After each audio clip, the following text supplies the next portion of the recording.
তৈরি হচ্ছে অসহায় বৃদ্ধার স্বপ্নের বাড়ি। 25 থেকে 30 বছর ধরে অনেকটাই মানবতর জীবনযাপন করে আসছিল আমাদের এলাকার এই ফুফু। ভিডিওতে আপনারা যে জরাজীর্ণ ঘর দেখতে পাচ্ছেন, এখানেই কিন্তু তিনি বসবাস করত।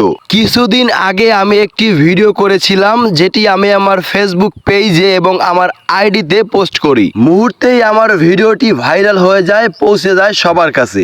আমার ভিডিওটি দেখে যুব সমাজ এগিয়ে আসে। মানুষ মানুষের জন্য, জীবন জীবনের জন্য।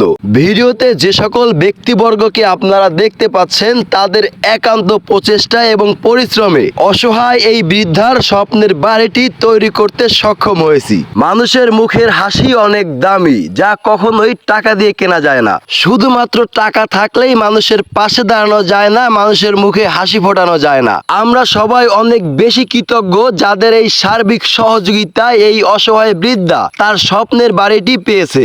আমি আগের ভিডিওতেও বলেছি, আমাদের এই ফুফু একেবারেই অসহায়। তার ছেলে নাই, মেয়ে নাই, তার স্বামী নাই। অনেকটাই কিন্তু মানবতার জীবনযাপন করে। সে বৃষ্টিতে ভিজে, রোদে পড়ে, অনেক সময় খেয়ে না খেয়ে দিন কাটায়। আলহামদুলিল্লাহ, শুকরিয়া ওই মহান রবের। অবশেষে আমাদের এলাকার গণ্যমান্য ব্যক্তিবর্গের এবং যুব সমাজের উদ্যোগে আমরা এই অসহায় বৃদ্ধার মুখে হাসি ফোটাতে পেরেছি। সবাই আমাদের জন্য দোয়া করবেন, আমরা যেন ভবিষ্যতে আরো বেশি সুন্দর সুন্দর কাজ করতে পারি।